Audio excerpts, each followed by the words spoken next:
Whoopie-doo.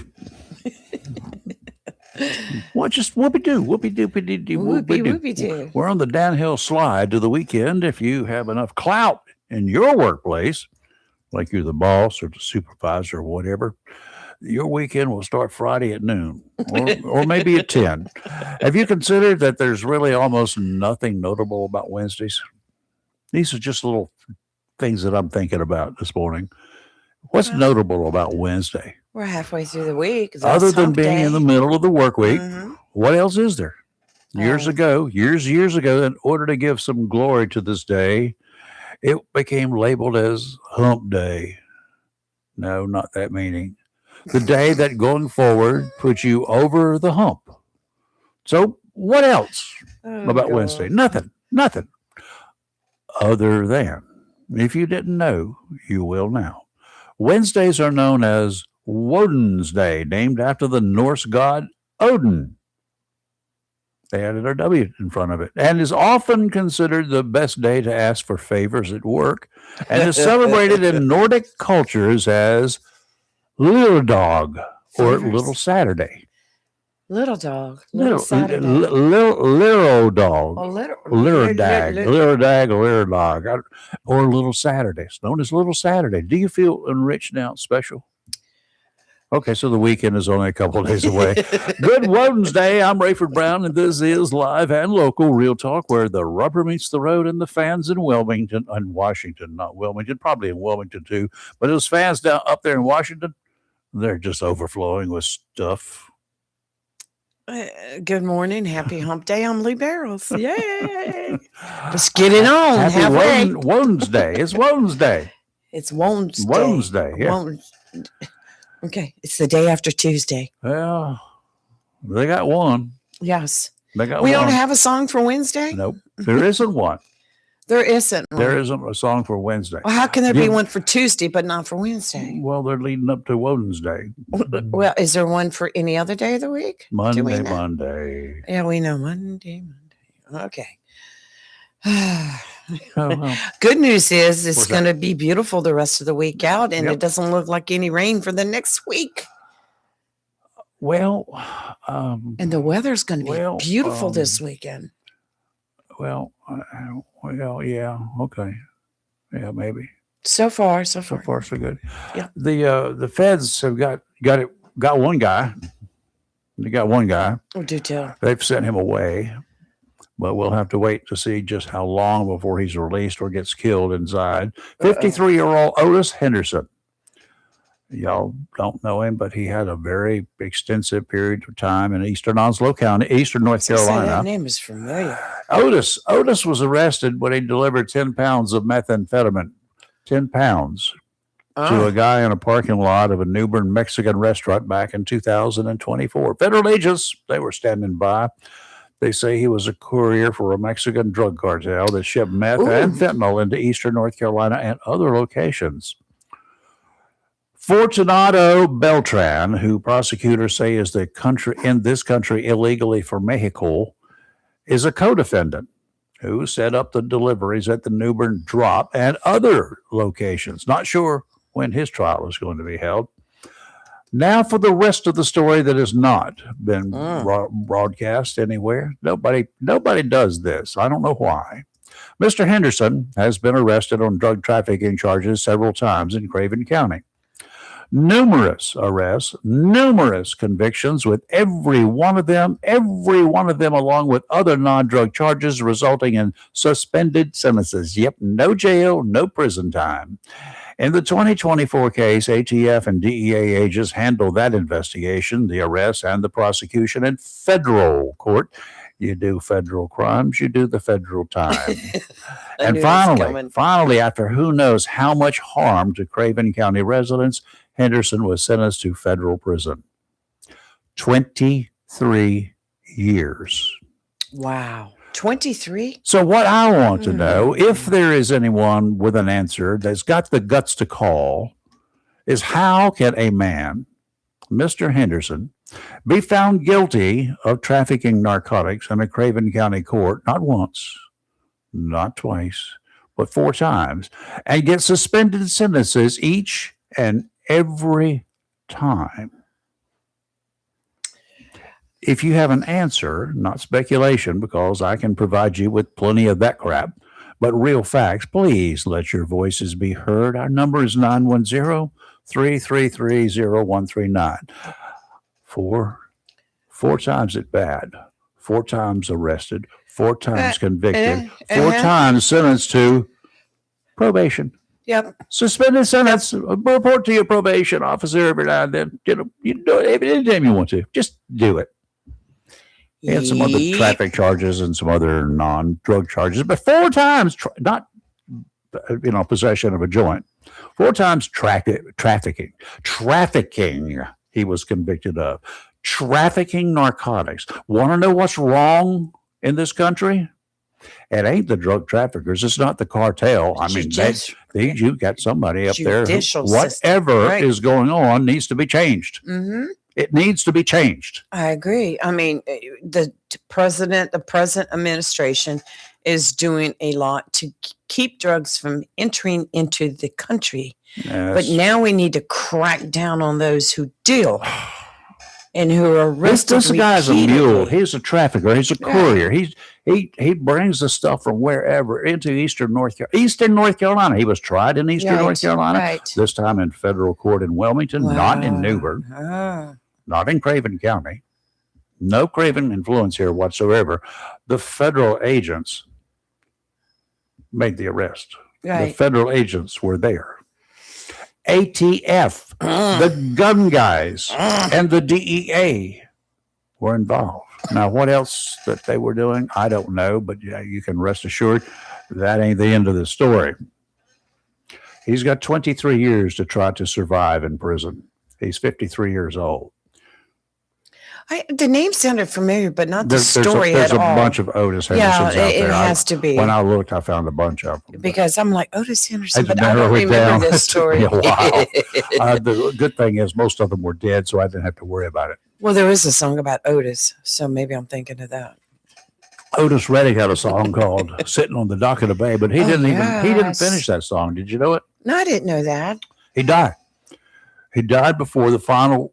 They put these songs, when they do songs quite often, they don't do it in a take or even all at one time. Mm-hmm. They may sing it 40 times and they record it each time. And then the engineer sits back there and takes the snippets of the best segments of that and he puts them together where the inflections are right.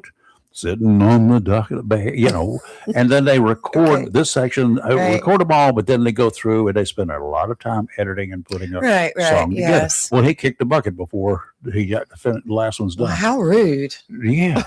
But anyway, and then I forgot the guy's name, but he was part of his team. But he actually finished the song. Wow. That's pretty interesting. I didn't know that. Yeah. And that was a famous song. Enough. One of my coworkers in Wilmington, he was the promotions manager. So he and I worked together a lot because he was promoting me a lot because I sort of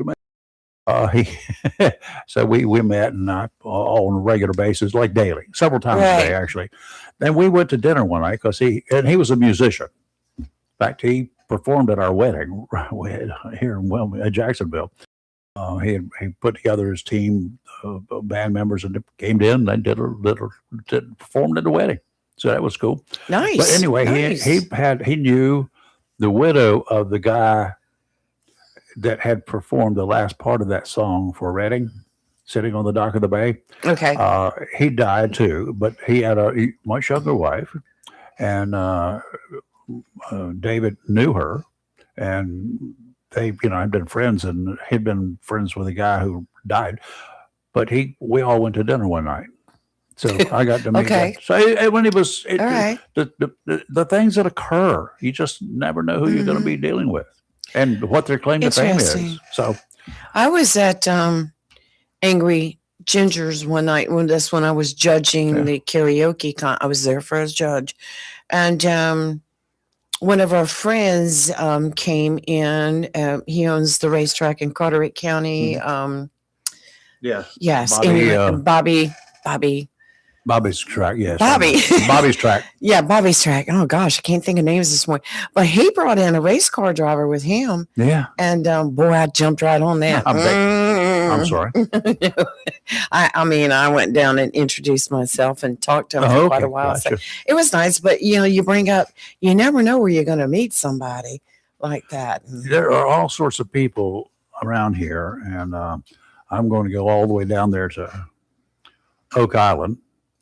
Oak Island. To the airport, Mhm. to the airport down there, because I want to meet a young man down there. He's in his 80s now, so he's Wow. young.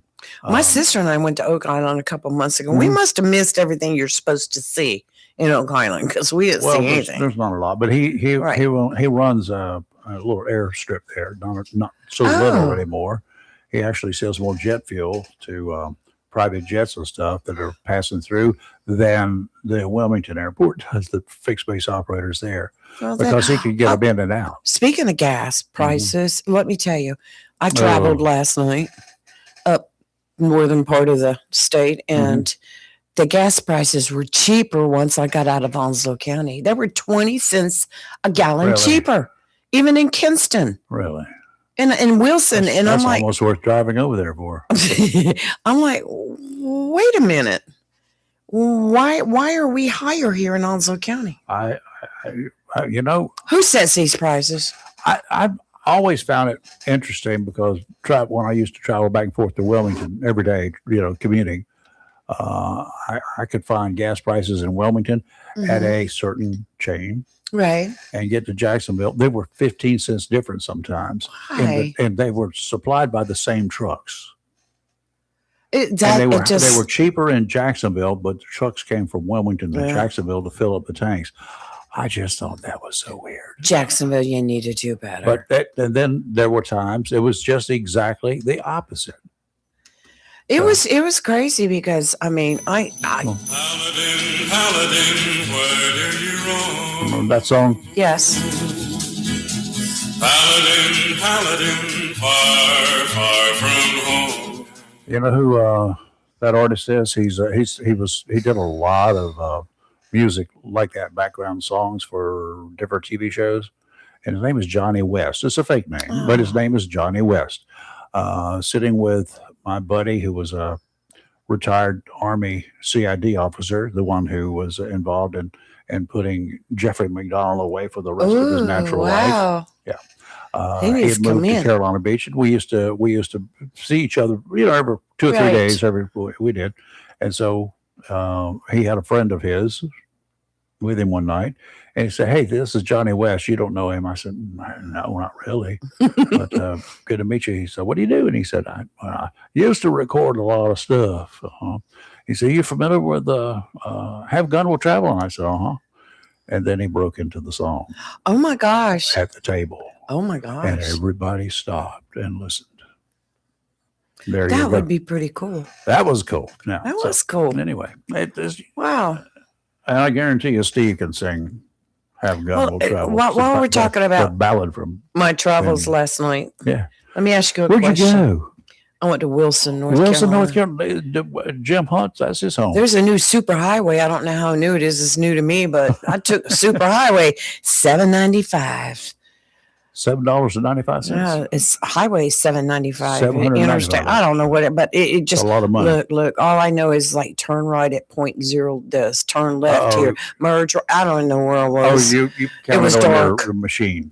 It was coming home last night using the GPS. It was dark and I missed a couple turns here and there. But they need to put lights on the direction, on the boards up there. I totally understand. You got to get right up under it. I'm like, oops, I missed that one. Yes, I know. But anyway, I wanted to ask you a question. Shoot. No, not really. But shoot. I know you're like me. You don't go through a lot of drive-throughs. No. Right. First of all, my antennas won't fit. That's true. Okay. But say you went to a drive-through, you wanted to get a drink. You're traveling, a drink, maybe a biscuit or something. And you get to the window after placing your order. You get to the window, you go to pay, and you go, "Oh, can you add on an apple turnover or something like that?" Yes, have ma'am, you absolutely. ever had any issues with that? No. They have a register right there, correct? Yeah. It's $1 more, right? No, ma'am. You have These to drive days through again. No, they didn't really do that. No.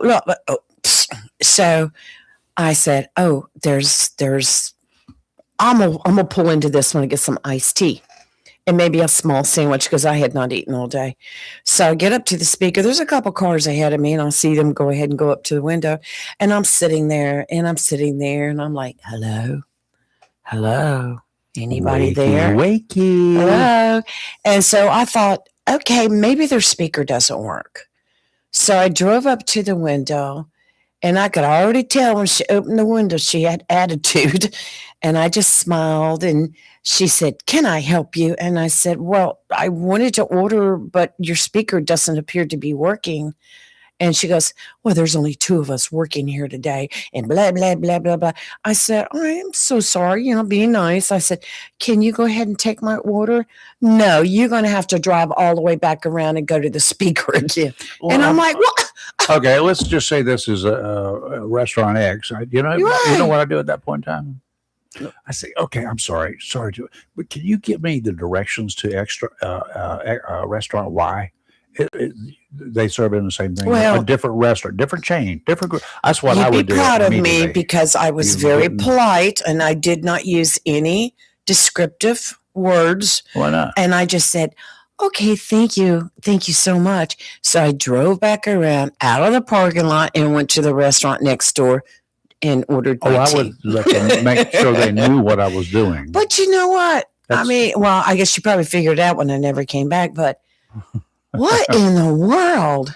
No, the next you should have driven around, placed the order at the speaker, and then just driven away from the speaker and gone away. Oh, Really mess them up. darn, I didn't think about that. See, you got That's not nice, but darn, I didn't think about dirty that. tricks. You need to stay, hang around. I should have placed I a could big order, teach huh? you things that you don't would scare you. Oh my gosh. Looking generally eastward this morning Mhm. towards the deep blue waters of Onslow Bay, where a lot of my friends I've been reacquainted with like to go on a regular basis fishing. Today, northeasterly winds 10 to 15 knots, east 3 to 5 feet every 9 seconds. Not a bad day on the water. Sounds and rivers of moderate chop. Tomorrow, northeasterly winds 10 to 15 knots, east 3 to 5, 2 to 3 near shore. Sounds and rivers of moderate chop. And on Friday, northerly winds 5 to 10, becoming northeasterly in the afternoon, seas 2 to 4 feet. Today, mostly sunny with a high near 53, north wind 5 to 7 miles per hour. Tonight, partly cloudy with a low around 30. Thursday, sunny with a high near 61. Friday, sunny with a high near 70. And the weekend is looking beautiful. Yeah. Yay. Well, a week ago, tomorrow, last Thursday, we had some wind, we had some rain, we had lots of wind, we had twisters, we had all sorts of stuff. And, we had a building here in Jacksonville that people are still reeling Yes. from because it took the roof off and part of the structure in the back, which was an Mhm. addition, it was demolished completely, the little metal part back there. The brick, when I was Yes. there, were still standing. I'm sure Good. that they're I cleaning hope- up now, but hopefully they can No rebuild and get structural. that sucker going Right. again. But that'll be good. I'm sure it'll be new and improved, or at least improved structurally. But this week we were predicted your radio, my radio, your telephone, my telephone, Ding, ding, ding, ding. Oh, yes. your toenails, my toenails. Everything was going off a couple of days ago around here. Yes, it was. Warning. We got doom. And then there's one guy's a weather dude. I forgot where he's from. His name is Trey something or other. Yes, I saw him last night on X. But anyway, Trey Trey Yinster. No, Trey that's had to different come one. out That's right. and put a very lengthy deal about, we won't play all of it, but what went wrong with the forecast? combined. And today you see a lot of those blue dots as well up along the eastern seaboard. But you don't see a lot of red dots. The tornado threat has certainly underperformed relative to expectations, both Certainly underperformed. So it sounds like he's apologizing for nobody getting, their houses destroyed, doesn't it?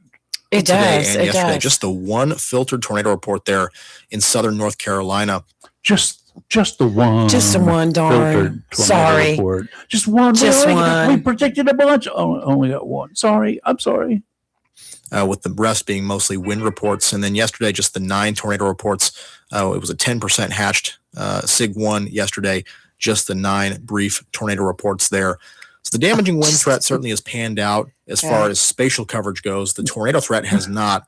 And even the damaging wind threat, there has really not been any significant damaging wind reports that I've seen come in today so far. So I'm so sorry that what I said was going on, what I predicted and what everybody else was predicting. I'm so sorry. Nobody got killed or maimed or your houses didn't fall down. I'm so sorry. You've got to be kidding me. There's been several of them that, of Really? course, throughout the western part of the state, that have made comments on social media.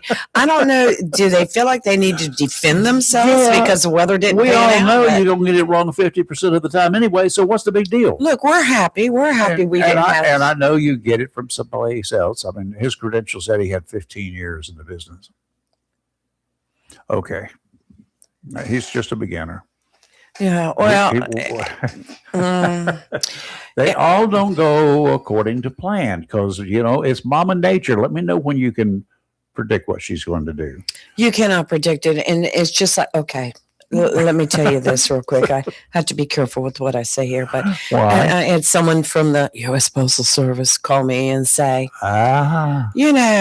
carriers weren't informed that we might have a tornado, and why weren't they told? And okay, first of all, Because they were listening to music instead of spring the real storms world. are unpredictable. March is severe weather month in North Carolina. You could have a thunderstorm and it just be a thunderstorm, or you could have a severe thunderstorm that could bring gusty winds with the possibility of a tornado. Uh-huh. But you do have to take responsibility for yourself to know what your conditions look like. When you go on a trip, don't you check the weather before you go on a trip? You better do it if you go in the ocean. Or if you want to go fishing for the day, do you check the weather? No, if you're not, you're going to be really surprised. If you're outside working in the elements, and I was told, well, why didn't the city put out the alarms? And I go, the day of all the alarms going off at the fire stations are gone. I don't know. I don't what know that alarms they even did do not it. put out because I know they put out a bunch. I said, everybody has a cell phone. I says, you need to download a weather app or tune into the National Weather Service. Uh-huh. They will give you alarms if you have a tornado in your area. They're not going to tell you about tornadoes in Pender County or Wilmington. There's a thing. Remember that old saying, you can lead a horse to water, but I'd be danged if you can make that sucker drink a drop if he doesn't want to, right? Right. Yeah. You're being led every day. You're being led by your stupid little cell phone, by your radios out there that are not so stupid. You've got people, you got things, you got visual signs. Let me see. Look at that sky. Boy, that sucker's getting really dark up there. Sky's looking bad. It's noon and I can barely see the car in front of me because it's raining so dang hard there. There's lightning popping to the left, lightning popping to the right. I mean, my God. So why didn't somebody tell me? Well, I will say that generally if like at work, when I was at work and the weather was going to be nasty. When you were getting PO'd. Yeah. We would have safety talks in the morning, right? And say, look, the weather might be getting a little bad today. Keep your eyes and ears open. Be careful. Be Keep your head on a cautious. swivel. If it's severe weather, take cover. I mean, but as far as putting out a hello, Ben, we just got a report of a tornado in your area. No, that's not going to happen. Yeah. You're on your own, dude. But look for it. You see stuff flying up in the air, going round and round and around, and it's up there about 40 feet. When the cow comes up there, that's when you need to be running. Okay. But that reminds me, I got behind a chicken truck again yesterday. What's that got to do with cows? Because I talked to myself all the way up to Wilson, and I kept saying, "Thank goodness it's not cows." Can you imagine that chicken truck? They're nasty. They roll over and all those chickens get out at one time. Oh my gosh! I'm trying to round those suckers up. Ooh. And guess what we had for dinner last night? We got a special chicken, fried chicken. They were on their way up there to where you were going. Oh, I should have thought about that. But no, weather is very unpredictable, especially with the spring storms. Mm-hmm. That's severe weather season for us, with the storms coming in. We could have generally, from originally what they were tracking with that squall line coming from the west Uh-huh. and heading over towards the east. Uh-huh. It looked bad. And you know what? It looked But like with it all had the- the potential. But yes, with all the talk about it, were you prepared? Do you think that I was. I'll be too. Do you think that perhaps so many people that heard so much about it, they said, "Well, it's just the same old thing. It's clear right now. I don't Mhm. see anything out there." I think they got this wrong again. Well, Yeah, but it's- 2 miles up the street there, the roof blew off the American you Legion. cannot predict it. Even a meteorologist can say, look, we're going to have severe storms. But, as that front gets closer to the coast, we have the warmth of the waters, here, You don't know the what it's coolness gonna of the waters here that play into that. So you just Yeah. don't know. But I will say kudos to the school system for letting the Oh, kids out early. absolutely. Kudos to the county and letting their employees go home early. Yes. That's a live radar. Yeah. I've got this on my phone. Oh, duh. I've got it on my phone. It looks like there is a line offshore. It's about probably 300 miles offshore. Off Miami is looks like probably 30 miles. But offshore here is 200 or 300 miles at least. Wow. If that was coming across us today, we'd be in a lockdown because that is there's no reds, but Yes. that's a significant line of Mhm. system. That's a squall Definitely. line Yes. that's many miles wide. So this one would have been with us. But y'all, I can do this. I look at radar pictures. I know I don't have to even wait for the National I Weather have my Service to weather do it. radio. Even my alarm company puts out Yes. an emergency Yeah. broadcast on the big panel. And that little witch that I've got all And over the house. Alexa. Yeah, that's the one. And my cell phone, I get alerts from the National Weather Service. I also get them from a local TV station in the area. And Spectrum was putting them out on my TV. That one too. So I was very well informed. And the good thing about having apps on your phone is if you're traveling, like say you left and you went to the store or something like that, you were caught up in the line at Walmart and waiting to check out, and there was a warning coming, you'd get it on your phone. You've been in these big box stores when where everybody's got a phone, right? And the lights. Everybody knows your name and everybody's Right. got a phone. But when you've been in there and all of a sudden there is a warning somewhere, wah, wah, and then you hear it over there. Yeah. You hear them all over the freaking store going off at the Oh same my time. God. You want to run. We're about to get bombed. You want to run because you don't know what's coming out. Yes, That many people got exactly. it. It must be even worse. But you know what? I mean, that we've learned through the years. We've learned more about the weather. We've learned We Better we about- we know more about it that we know we don't know enough. yeah, exactly. We But all we've never learned learn. how to pay attention, and we've learned how to take cover. And I mean, we get better at it every year. And then tomorrow, if you made a mistake, you can do like Trey did and Yeah. go back and apologize and say, "Hey, it wasn't as bad as we hoped for." And he was a little out there from Yeah, what he I was, heard you yeah. play there. That was a little much. Well, like, he's we're so apparently sorry. one of them big wigs out there, like your people are. But whatever.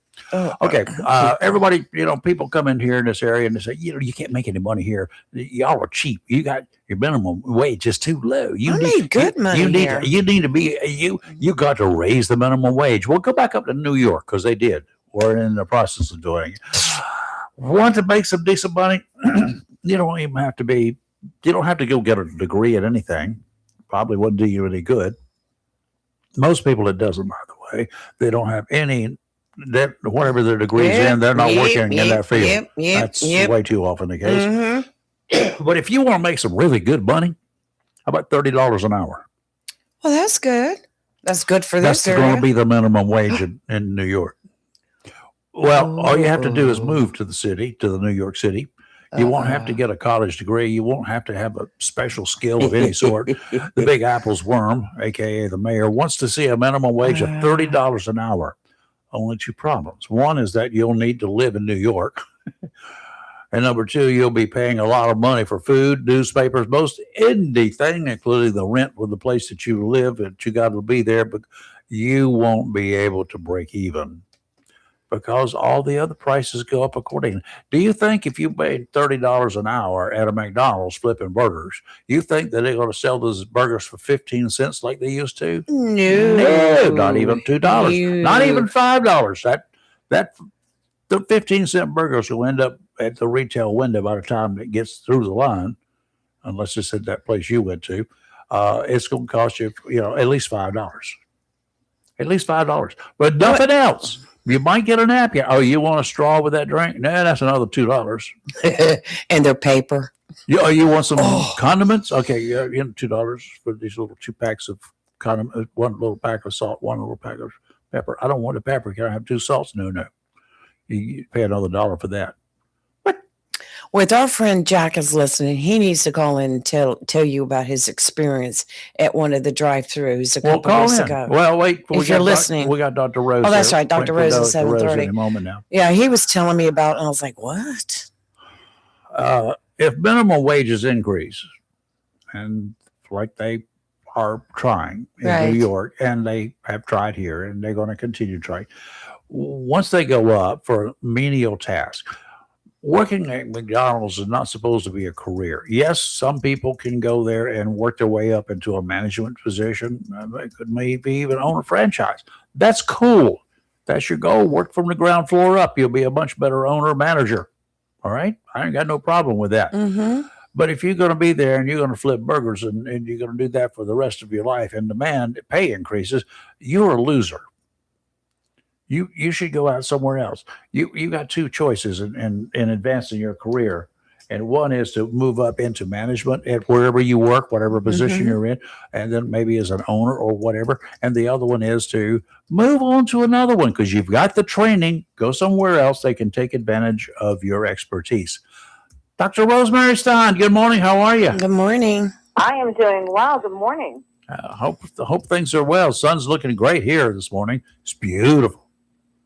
Oh, well, you're a little bit more east of us, so we don't quite have the sun completely out, I don't think. Yeah, I'm sorry. But it's cold. I mean, it's gonna be cold here. I think with a high of 46. Wow. We're expecting about 53 here. You're further east and a little bit close to that nice ocean. So. Yeah, and it's pretty today ocean. too. It's almost nothing, no waves, and they're very far apart. So you could come down and take a gentle ride on the rollers. Oh, that'd be very nice. Nice. I'll have to leave it for another day, though. Yeah, okay. Yep. Well, you got patience or something to deal with? That's exactly right. The English language is really screwed up. You've got patience, but you have to have patience, right? I think that's why they gave him that name. Patrons don't like it when I say that. They're like, how come it's taking so long? Well, just be patient. I think they called you patience for a reason. There's only one of me and a lot of you, and you all have questions. Yeah, even though they're spelled differently.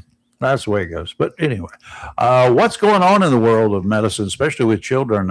We got anything new to discuss? The measles, because I know that was a big deal there for a bit. Measles. Hopefully things are calming down. It seems to have left the news. The measles outbreak. I know it was still there. I don't know if there are any new outbreaks, but the way the news is going, you would be inclined to think that maybe there aren't as many new cases. So I haven't heard a lot about them. Strangely enough, we did get a couple of children with the flu in the last week, flu Really? B and flu A. Okay. So there were a couple of pop-ups, and they were in a few of them were in the same family, and then a couple of them were in the same neighborhood or school. They had hung out together. Oh, yeah. Okay. So be on the lookout for that. I don't know if it was just isolated to our town or if there's still cases out there. A little bit less of the stomach flu. We're still getting a lot of vomiting and diarrhea, but not as much as last week and the week prior. Stomach flu, is that just like a regular flu, but it impacts people differently, and maybe it just goes straight to the gut instead of into the head, and with causing headaches and sinus drainage and all that kind of good stuff? what we used to call some sort of the spring illness is that partly that rotavirus. It can be other things too. The rotavirus will make you have the runs, really bad vomiting, can get you dehydrated, and it mostly affects the younger kids. So the kids that are maybe in daycare and early elementary because they don't wash their hands much. We're not seeing that much of that, but there is, there's a vaccine for it, so that might account for it not being as prevalent as it had been maybe a couple of decades ago. Mm-hmm. But those are the illnesses, and you're right. They, whether you call them the spring flu or the summer flu, but it's mostly with the stomach and the digestive tract, and it's a whirlwind because it comes and it goes very quickly, Mm-hmm. and it makes you feel pretty yicky. I've heard of the summer flu and being how bad that it is because you can't get outside, you can't do this, you can't do that. So I don't know whether that's why it's so bad or not, but they say that the people who get it, they really suffer from that. I know it affects different people different ways, but why? How? Where did this whole thing, this concept of summer flu come from? Isn't it just one of the regular strains of flu and it happens in the summertime? And if it happens in the summertime, is it really worse, or is it just that we feel bad because we can't get out and do something? Well, it's not the flu, it's still a virus. So it's like flu-like symptoms. Okay. Because it does make you be achy, you run a fever, and so it's very similar to flu symptoms, but it's not like the flu, where you have the type A and type B, not like that at all. And so and you get it, it's more prevalent in the spring and beyond. Why? And so I think that's it's not as common in the summer per se, but it definitely runs more in the spring and the later spring. Mm-hmm. Why at that time of year? I'm trying to figure. I understand people stuck inside a lot, close together, and they get one person gets the flu or whatever, so it kind of spreads simply because of your proximity. But why during the summer, when you've got all this fresh air and whatever, do you get these things, and do you get them from other people, or is it just something airborne? It's actually food and waterborne more than airborne. Really? That particular one. Yeah, and so maybe it's the new sources of water. Maybe it's people just not washing their hands well. But why would they not wash their hands well? Like seasonally in the spring. I don't know. Those are really good questions. Why is it that the incidence of it increases during the spring? I don't quite know. It doesn't make sense to me. But I think it has something to do with the water and our water sources. Great. So we can take shots to keep from getting the measles or the mumps or the whatever all the big 3s or 4s or whatever they were as kids. We can take these preventative shots. Why isn't there a preventative overall shot for whatever ails you in the spring? Can't we get a multi? Well, we got multivitamins available to us. Can't we get a multi pill that handles this stuff for us? Not yet. I mean, it sounds like somebody could make a mint on just the product. Well, I think we got a little stuck in our science and thought of other things. So there's that process might be still out there, but we dedicated a lot to the COVID and other illnesses, but not these other yicky illnesses. But the good news is that if you wash your hands and teach your children to, and watch what you eat, and when there are a lot of sick folks, just try to eat in, make your own food. It's healthier anyway. Yeah. You will decrease the times that you and your family get sick. But the hand washing is really important. Wash your hands well before you touch food, before you eat, and before you cook for your family. Way back in the day, I'd read a report about something as simple as lemons having a problem. Yes. And I said, and the problem they described to me was kind of nasty. So I said, you know what? I live in a community. Make a deal with a lab, and I did. Lemons, and I sent my crews out, and everybody ordered lemon for their tea and whatever. And I said, don't touch the lemon. Put it and take a little Ziploc bag, the little sandwich bags, and put your lemon samples in there. Write all the information on it, where it came from, yada yada yada.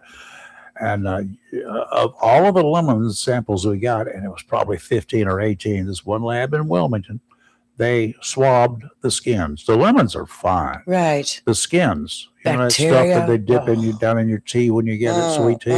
The skins, they were swabbed. Swabs we didn't do it. The lab did it, and they ran the test on it. I forgot the percentage. It was other places did it. It seemed to be like in the 90s. We did it. It was probably in the 80s, 80 percentile something. Bird poop. Lemons grow on trees. Bird poop. Birds love trees. Birds take a little siesta at the top of the tree and stuff comes falling down. They don't wash the lemons. They don't wash the lemons. Well, see, That's good to know. I remember this story, a story like it coming out years ago.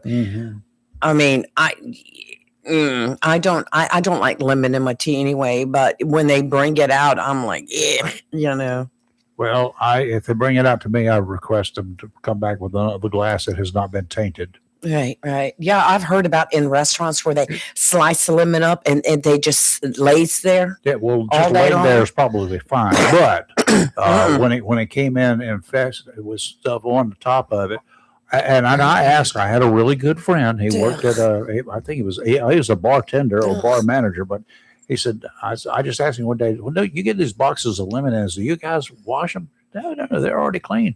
I said, Lou, you need to look at this report. And I carried that report around and I showed it to a lot of places where I would eat. I said, this is the reason I don't want any lemon in my tea or on my glass. I don't care that you want to take it off. It's already too late by that time. So no lemon, just to pass that along. I always say without lemon, it's interesting because of just about any food, the lemon is the one that most people have touched and they touch without washing their hands, on top of the fact that they're not washed after they're picked off the tree, so they have bird bacteria or whatever. But it's also the one thing in the fridge that people will touch, put back in, bring it out, start cutting it. And so it does harbor the most bacteria. It's really ironic because the lemon juice is antibacterial. Yeah. You want to wash something off. One of the best ways, like if you want to wash the meat off and sort of disinfect it some, the lemon juice will actually disinfect much of your food. So that's great. It's ironic that the skin harbors so many germs. Yeah. So anyway, whether it impacts it or makes you sick or anything, the thought of it makes me sick. Just knowing that there's a really good possibility that it has got poop on that lemon skin. Wash your lemons, guys. Wash your lemons. Oh, absolutely. And I can give you something about lettuce that comes in here from other countries too, but I won't do it right now. Let's just stop. Just think of the Sometimes absolute. You gotta eat your greens. Sometimes it's better if you cook them. Yeah, well, even the lettuce though. When I go pick the lettuce, and they cut that lettuce, the whole thing there to stop. Those guys who are doing that. Where did they? And they got acres and acres. They're doing this with, and they're doing it by hand. Okay, so where did they go? Take care of nature. Okay, just talking. Okay, you wash your lettuce, folks. When you get it in, you get fresh lettuce in, Right. even in a bag. Wash it before you eat it. Wash your veggies. and just let it dry out there. Okay. Gotcha. Dr. Rose, thank you. Thank you, Dr. Rose. Thank you, guys. Have a great week. You too. This public service announcement brought to you by Friends Who Want to Live. Well, you know what? Have you seen the information like on strawberries? Oh, yeah. How you bring strawberries home, Yeah. like say from the grocery store, and they're Yeah. wrapped in a container. Yeah. And if you take them and you set them in Oh. a container of water, Mhm. all these little critters crawl out from Uh-huh. it. That's protein. I'm just like, why do they show me stuff like that? They ruin it for Well, everybody. now you can understand why people get sick. It's not always the cold. A stomach virus. How many people have stomach viruses? Tell me somebody who does not experience at some point in time a stomach bug, and that's what they call them, a stomach bug, stomach virus. Where do you think you got it? Do you even know? You have a clue? It could be from anywhere. Those who you can use a bar of soap for 6 months without having to change the bar of soap, that's where you get it. Not from the soap, but from not using the soap. True. Very true. Very, very, very true. So, folks, the doc said it, and I say it, and everybody else should say it. Wash your bloody hands. Well, I have noticed, like mainly in the stores I go shopping at, that back when COVID came out and they had the bottles of sanitizing Yeah. lotion and the little, They didn't taste good at all, though. but they still have it, and I appreciate that. And when I go in, I grab one of those towelettes and kind of Yeah. wipe down the handles Which is to my good. shopping cart. Yeah. And try to remember. And then I take one and wipe it off when I put it back. I just That wear shopping cart divers back. mitts, nothing penetrates. But The president of this year, United States, said that the U.S. was literally on the brink of a nuclear war with Iran, but that ended when he ended Obama's Iran nuclear deal. Under the 2015 agreement, the 2015 agreement, Iran agreed to limit its uranium enrichment program, reduce its stockpile of enriched uranium, and allow intensive international atomic energy agency inspections in exchange. They didn't do it for nothing. In exchange for relief from the United Nations, from the European Union, and U.S. nuclear-related sanctions. They wanted some relief from all of that. They didn't want to have to put up with it. And then, as we learned, Iran did not stop its uranium enrichment program, but they refused to allow the inspections. Do you guys recall any of that? Sorry if you don't. well, do you know that prior to us starting the bombing and et cetera The over attacks, there, yep. they said that I was listening to Lindsey Graham last night, and he was saying that he said the facts are there. Had President Trump waited another 2 weeks, Absolutely. Iran had the capabilities of building how many was eight nuclear bombs. They had all this stuff there. Yeah. And they Uh-huh. said that's why Trump went in when he did. What was our arsenal at the end of World War II that we Yeah. used to end World War II of nuclear weapons? How many bombs do you think we had? I have no clue. Two. Two. And we used both of them. Well, Now, Iran had the capability of having 8 overnight. They had enough material already there, according to our spies. And that's where we get our information, folks, not from just there. We get information from multiple sources, and our spies don't go look at it because they can't see it, but they hire people to do it. right, And right. they all have to agree before they can report it. Uranium, that little stuff, needs to be enriched to increase its concentration of the isotope.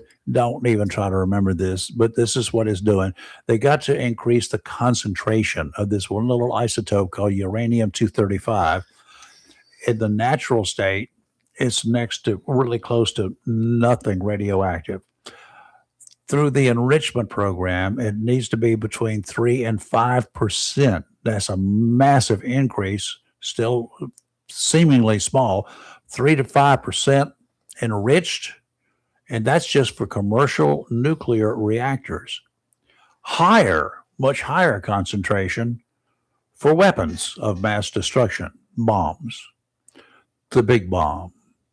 Natural uranium contains mostly low levels of any radioactive material, which cannot sustain the nuclear chain reaction needed to produce energy. In other words, there's not enough get up and go in uranium in the raw state to do anything with. Right. You got to extract it and do your thing. What the chemists do, I don't understand it, but I know why, what happens. The end result is then they can have something very concentrated. If you took all of the liquid out of an orange or a lemon, Back to lemons. and if you took all of the liquid out of there, and you would have a concentrated pulp, correct? Right. Correct. And that's kind of what they're doing with the uranium 235. They're getting down to the best part of it, and it's still going to be only 3 to 5% if they use it for commercial reactors like power plants, ships. That's very low level radioactive activity involved in those processes, but enough to do a lot of damage, obviously. But now they've been doing more.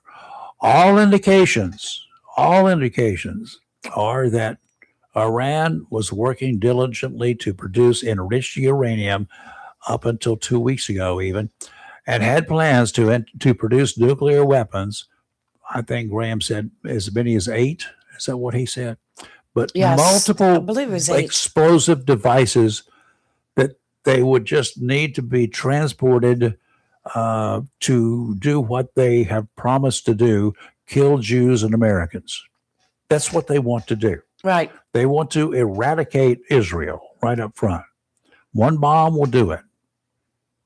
The thing about getting it into Israel, it's not that tough because they've already got missiles that fly into there on a daily basis. They don't have anything in their compound that we know of that can reach this country, Right. not if fired from there. Right. The reason we've been so really mean about their boats and ships and their Navy is because they could put one of these devices on a submarine or on a ship and get close to the United States, close enough for those missiles to actually hit us. Well, maybe we should ask ABC News So because they're the ones that were putting out false information last week about Iran sending drones over to California. it's not drones you're going to have to worry about. I mean, really? I find it plausible that this was their goal. I find that I feel that this is what they were going to do. Pretty good. Right. Pretty sure about it. I find it obnoxiously unbelievable that anyone would even think otherwise when it comes to a nation that assisted and supported training for Islamic terrorists, a nation whose abused citizens Agree. were being slaughtered by the tens of thousands. Agree. And I find it disgusting, Mm-hmm. disgusting to even think that those in Minnesota who want the heads of ICE agents who defended themselves against odds with the deaths of 2 protesters as a result, actually stand behind the now dead supreme leader of Israel who ordered the mass murders of Iranian citizens. They support him. They blame him. They do not blame him. They credit him. They think he's the great savior. Well, he's dead now, and his son is probably headed there. But then they blast these 2 agents or 3 agents or whatever was involved in 2 incidents there in Minnesota.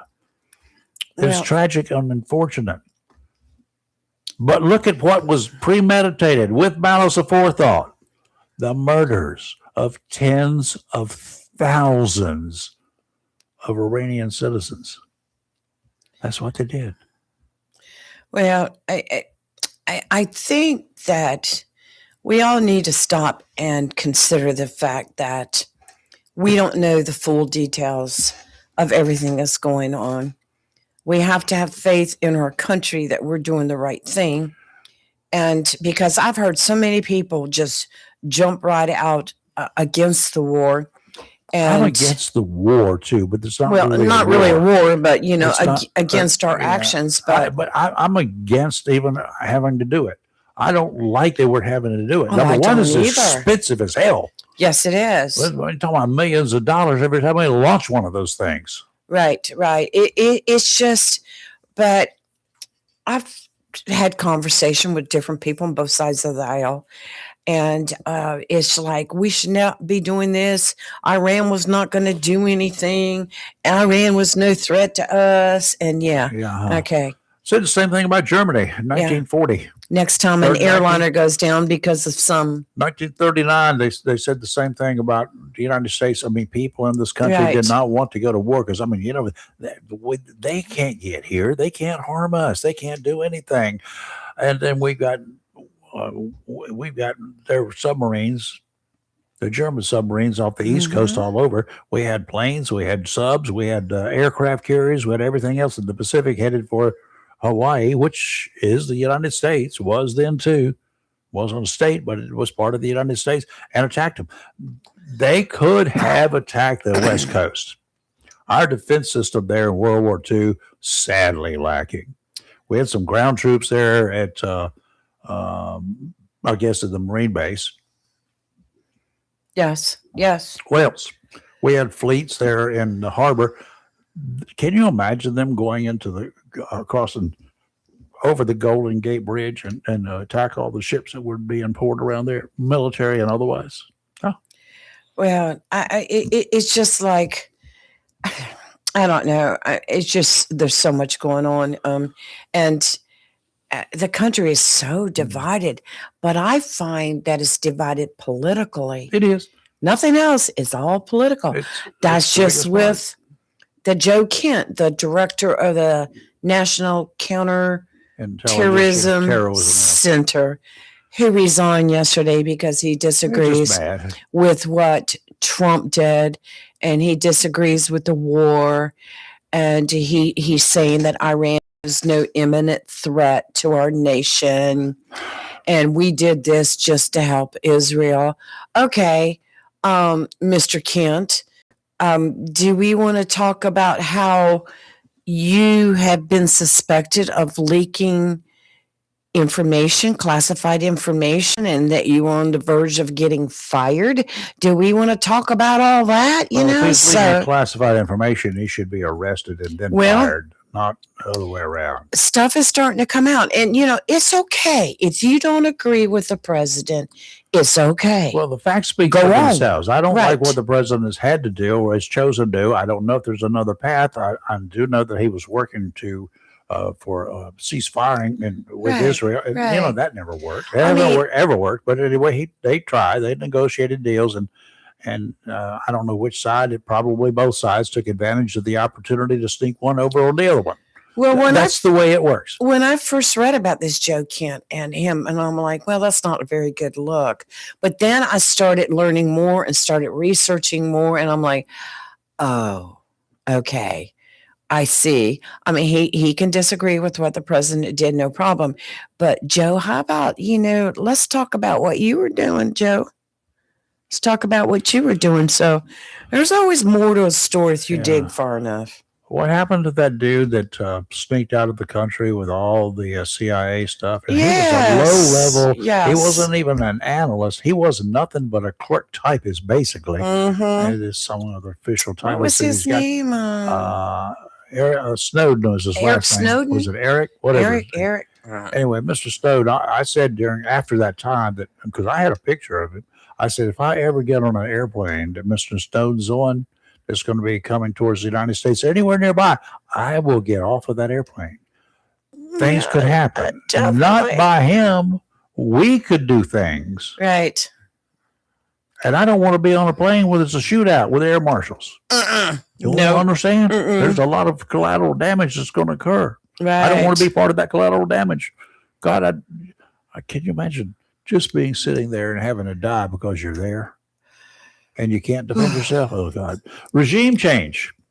That's what so many people have been talking about. The Trump's going for a regime change in Israel, in Iran. Well, I think he said that, but he shouldn't have.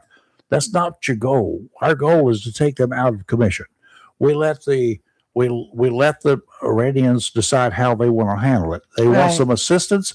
We have volunteered to help them. We should not be imposing our will on them. Let them. They've made mistakes since day one, and they'll probably continue making mistakes. What we do, whatever we do, whatever sanctions that we and other nations place on Iran, who cares? The only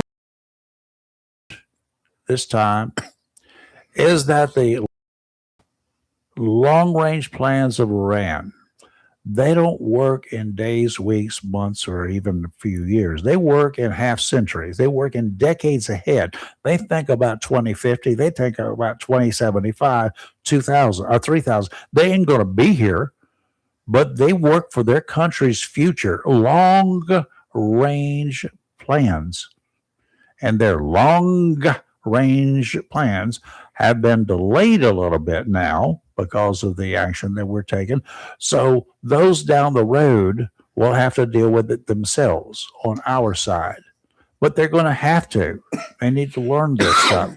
And if y'all, the masses of you who are out there just saying, nah, you don't have to worry about that. They said they wouldn't do it. We got an agreement in place. We had an agreement in place in 2015. It did not work. They continued building the uranium, enriching the uranium products that they had extracted, that they had bought. They got them. And they've got lots of it. They've been doing it since 2015 in their labs. How much do you think they've concentrate do you think they've gotten? In 10 years. 10 years. Do you think they just got a thimble full of stuff? No. They got enough to build they've got enough to build enough bombs that would devastate this country if all of them were put into place. Absolutely. They won't. Yeah. They'll leave the center part of the country intact because there's really, in their mind, not a whole lot there. It just holds the East Coast and the West Coast together.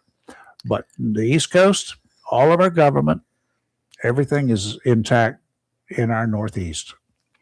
Everything is there. However, why do you think they went after the Pentagon? And they had plans for the Capitol. Why do you think they did that? Send a hefty message. They went after Take out our They went government. after the financial area because they enjoy ruining us financially. They look at something physical like that and think, oh, I can blow that up and that's going to be the end of them. Their economy is going to suck. Well, no. We don't put all of our eggs in any one basket. Anyway. So we taking out, doing what we're doing in Iran has been a good thing for the future. It's delayed the future. There's nothing else we can do ever but to continuously delay what they think will be the inevitable outcome. Mm-hmm. You're not going to be able to change their minds. Changing their minds is like changing my mind.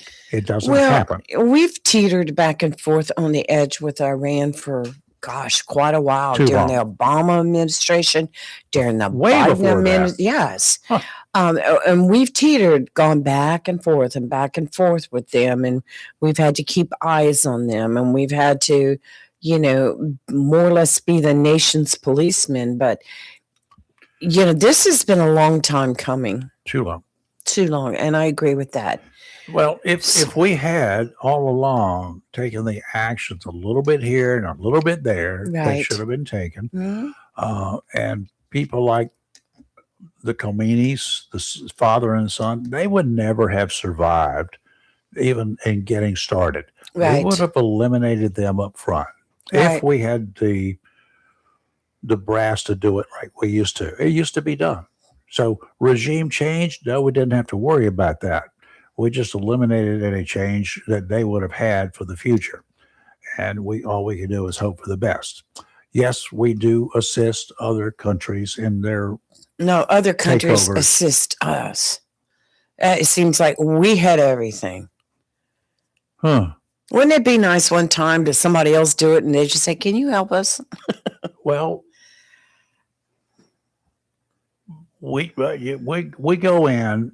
Mm-hmm. And we usually have formed a coalition. Right. I do not know of any coalition with this operation other than Israel. That's because it's all to benefit them for the most part. Why are we in there? Because they have been killing Americans who are visiting Israel, their heritage. Right. There have been so much of that's happened.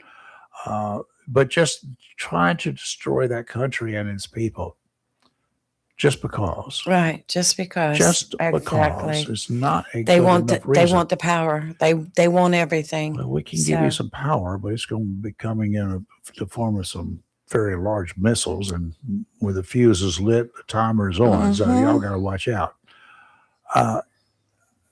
Well, I don't yesterday like that was because I don't like collateral damage. All right, yeah, it's Right. going to happen. right. Sorry, don't go putting yourselves and living under where the bad guys have been building bombs, and you'll be okay. But if you're living there, you might want to pack your mess and move, because those things are not impervious to bunker bombs. Well,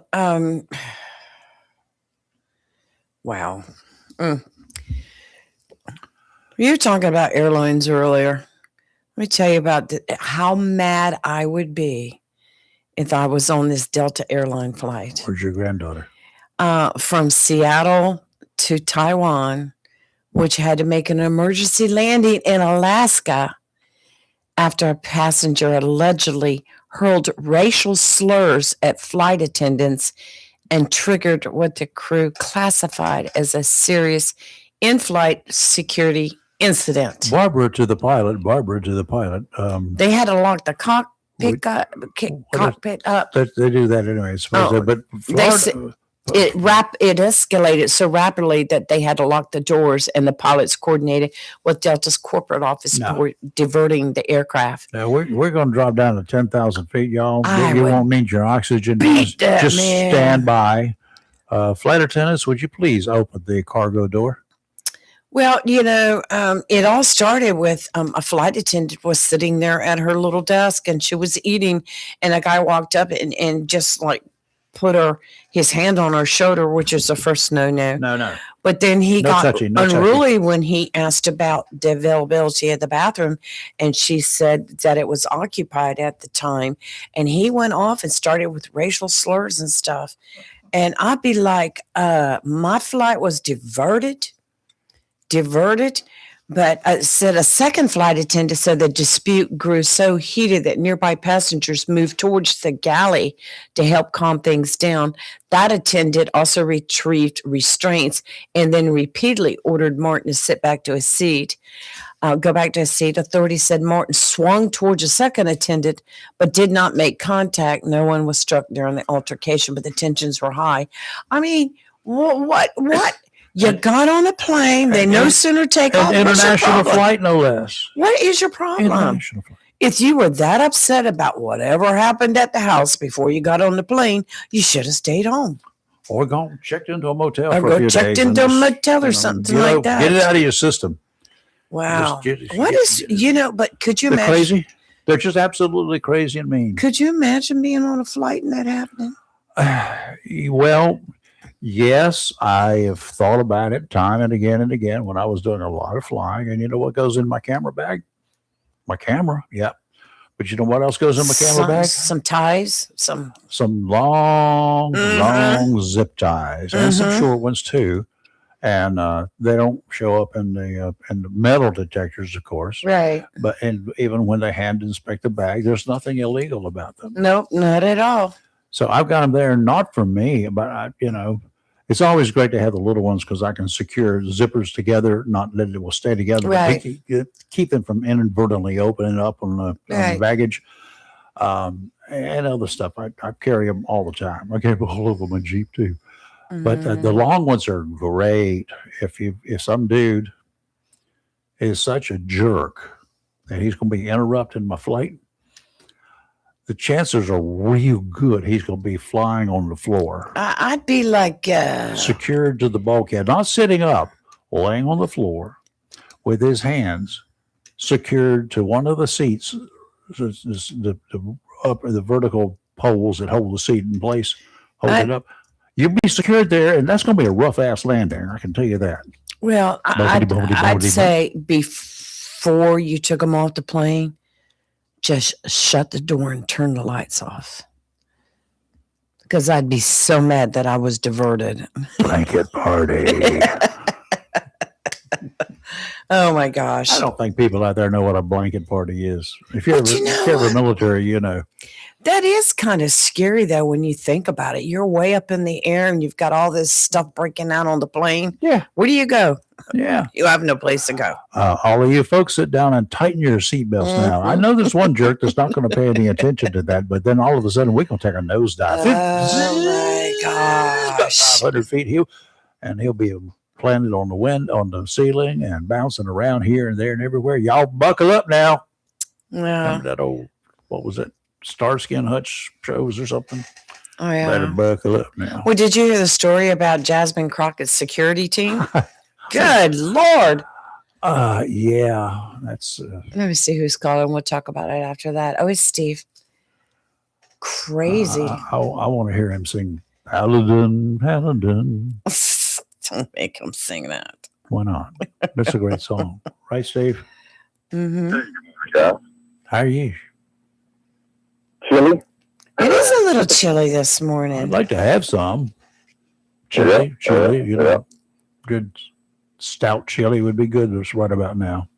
I'm about to turn the heat on. It's chilly in here. It's 70.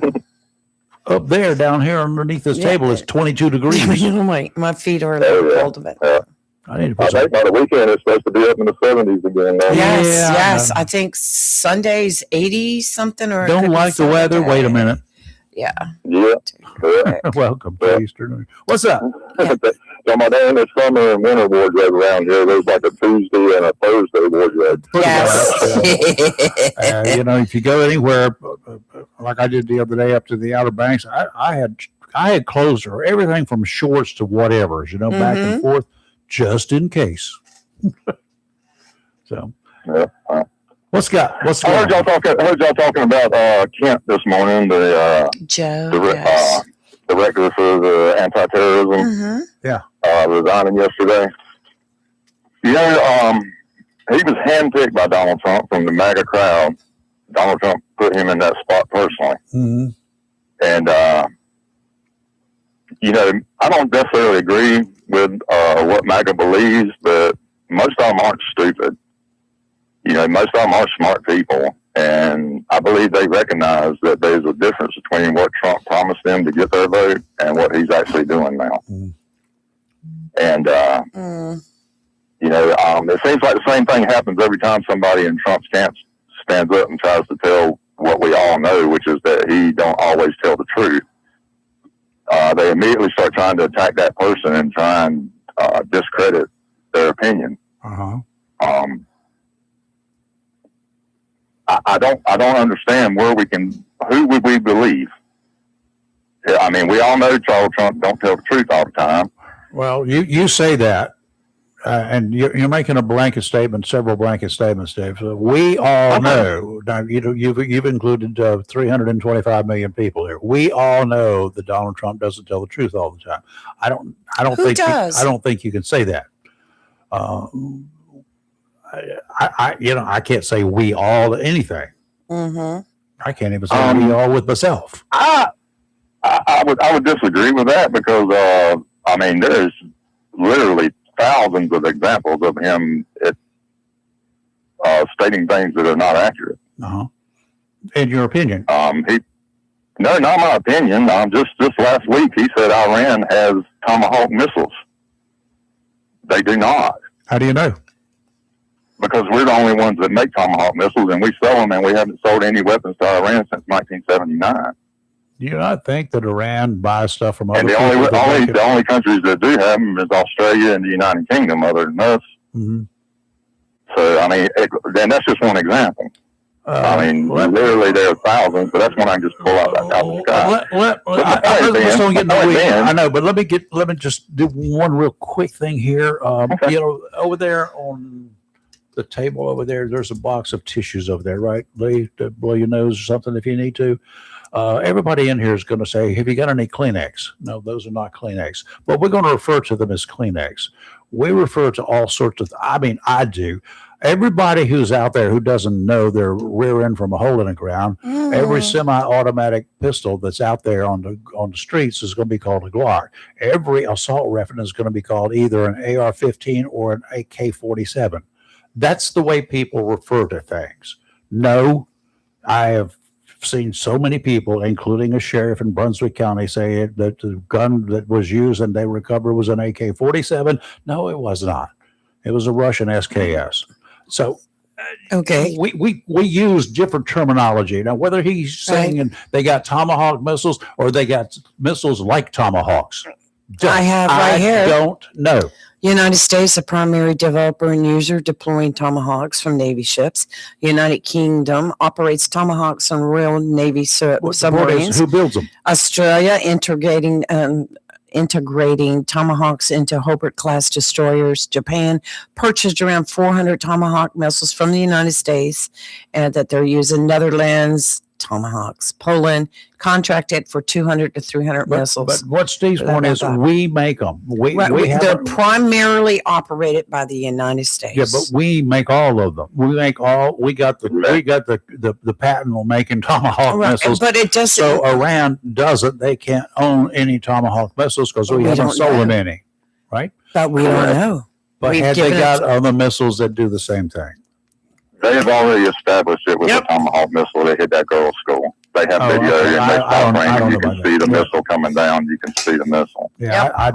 And they've also recovered debris that also verifies that it was a Tomahawk missile. We knew that. So it was fired by somebody that owned a Tomahawk missile, right? We're the only ones in the region that are operating in that theater that have Tomahawk missiles. Okay. All the other countries that we've sold them to are not there. Israel doesn't have them?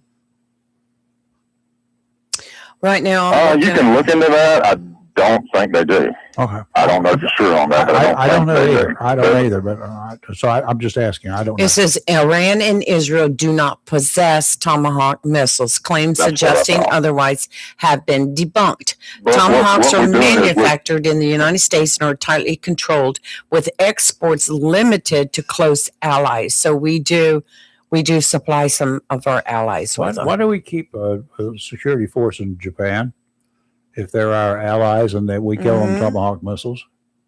We need to get out of there. We don't need to be there. It's a waste of money. It's this proximity to Taiwan and China. Yeah, and I'm just telling you that's the reason we have that base there, man. It's because it gives us a presence in that region of the world. Okay. I don't know if we should or not, but that's the reason they give for why we're there. Mm-hmm. Okay. But we just went around the world to come back to the reality that Iran don't have Tomahawks. That's what Trump said they did, and he don't tell the truth all the time. Okay. That was the point I was trying to make, and Was he referring to the incident, the situation where the Tomahawk was involved in hitting a school? Is that what you're referring to? Okay. That's what I'm talking about. All right. Yeah. And but anyway, I referred to that one because that was just the most recent that I could pull out of the sky. There's plenty more of examples, but the point I was getting at is that once again, one of the people in Trump's camp is standing up saying he's not telling the truth about Iran. You've got Republican senators that have come out and said he's not telling the truth about Iran. Now, I don't know that they're right, but the fact that he has a tendency to exaggerate the truth, at least, I don't really think it's fair to just say those people aren't telling the truth. I believe every president has had that, where they have gotten up and maybe stretched things a little bit, but there's such a hatred for Trump. It doesn't matter what he says. It's just pure hatred. So, but here's the thing. It don't matter how many people hate Trump. That doesn't make him lie. That doesn't make him do the things he does. People hate him because of his actions, and their hatred does not control his actions. Well, once again, I think it all goes back to hating and having such disdain for the president. We've had past presidents. That does not dictate his actions, Lee. But that's your opinion. That is your opinion, And yeah, Trump does exaggerate at times, but I'm smart enough to do my research. I'm smart enough to look at all sides of the argument. You know, it's like when Biden But did everybody things. out there ain't that smart. There's Well, a lot of then- people who think when the president says something that they can trust it, Right. and they may be a bit, naive at this particular time, especially when his own people are coming out calling him a liar. Then we need to chalk it up to that, not blame it all on Trump. We need to chalk it up to that. People need to do their research and then form their opinions. But there's a lot of things that Trump does that I don't agree with, but I am not jumping on the somebody quit because they don't agree with Trump train. I'm not jumping on it. Well, I don't think Donald Trump or any other president, they really need to be extremely careful about what they say and how they say it. Because it can cause people to feel one way or the other, like us, which really, honestly, other than for public opinion, is not going to dictate the way this country operates. How we feel very seldom, how Steve feels or how I feel. Right. We ain't going to have much impact on what happens in Washington. But how the people inside the government feels, who may know different, particularly when somebody makes a stupid mistake or says something that's so irrational that it makes people like Steve or me or you or anybody else stand up and say, you know what, hey, that was a dumb mistake, and he said that was a stupid thing to be saying. How many times have I said that about Donald Trump and Donald and Joe Biden and Barack Obama and George H.W. Bush? Oh, for yes. God's sakes. And what's that guy's name? Dan Quayle. Remember him? There was a lot of Republicans that had a hard time working with George Bush. Yeah, but you're not going to make everybody happy. Right. But again, he does, as your school teacher did, as your preacher does, as anybody else that you look up to or anybody else in power, they have to be really careful in how they act and what they say and what they do. You can't, if you see a police officer driving down the street in a marked car and somebody cuts him off and he flips them off, is that good? No, absolutely not. If you do it, there she goes. She must be from New York. That's what people will look at you and say, right? And sometimes we unfortunately have accepted that, which I got into a major fight with a former co-host about that. Oh, he's just from New York. That's the way people do. I don't care. I don't care if that's how people there act. I don't agree with that. As the president, that's what he said. Right. Okay. Yeah, I understand. I don't really care if they act that way in New York. This ain't New York. This is the rest of the country. 49 other states that we don't care. And it's only a small part of New York, in fact, that people act in stupid ways. Is that fair, Steve? I wouldn't dispute what you said. I'm not making excuses. I'm just doing exactly the opposite. Like you are, but it kind of sounds like you are to me. But no, answer me this: Yeah, if somebody who was a MAGA supporter, there's the other thing. There's the other thing I get really riles I'm my not a MAGA. rear end. What is a MAGA supporter? Is this Honestly, like the it's just KKK? It means different things to different people. Right. So what does it mean to you? I feel like from the way y'all react to it, that you think when somebody says a MAGA supporter, they mean anybody who voted for Trump. Yeah, that's what everybody seems to say. That's not what I mean. That's not what I mean. That's not what most people who are not MAGA mean when they talk about MAGA. When I talk about MAGA, I talk about the hard right. Okay. And even some people are hard right. I can respect that. But my question was going to be to you: if somebody was MAGA, whatever you consider that to be, if they were promised before the election over a year ago, they were promised by Donald Trump that there was going to be no more wars in the Middle East, that we were not going to go to war with Iran, that they were he made a bunch of promises. Let's just say that. Mm-hmm. And he's reneged on several of those promises. Do those MAGA supporters not have a right to be mad at him? Anybody that supports somebody that does something that they don't like, They can be mad all they want. It happens with Well, not just that they don't like, but that they reneged on a promise they made to get the vote from that person. It's called a campaign promise. First of all, I take campaign promises with a grain of salt. I cannot promise you world peace. Will never promise you world peace. Period. Bottom line. I will not promise you if I was elected to be the sheriff that all the crime in Onslow County would be eliminated. Anybody who does that is just stupid. You know how that works. I cannot make such promises. Even this weather guy that I was talking about, he's apologizing because he got the weather forecast wrong the other day. Come on, give me a break. No snow. And yeah, I take campaign promises, and I've often said, and I got this from my dad because he had a group together. He says they used to write down what the people would say who were running for office here in Onslow County, because that was the group that he did. And they wrote down as a group, sitting right here in the same room we're in right now. It was an office then. And they would write down all of the campaign promises, and then they would hold it up, and they all wrote letters to the editor. And when these people that did get elected, then they did not uphold and abide by their campaign promises. If you did that with I don't even know what the end result would be. Everyone, in your words, a liar, because they broke the promises or didn't keep them. Is the same thing as breaking them, right?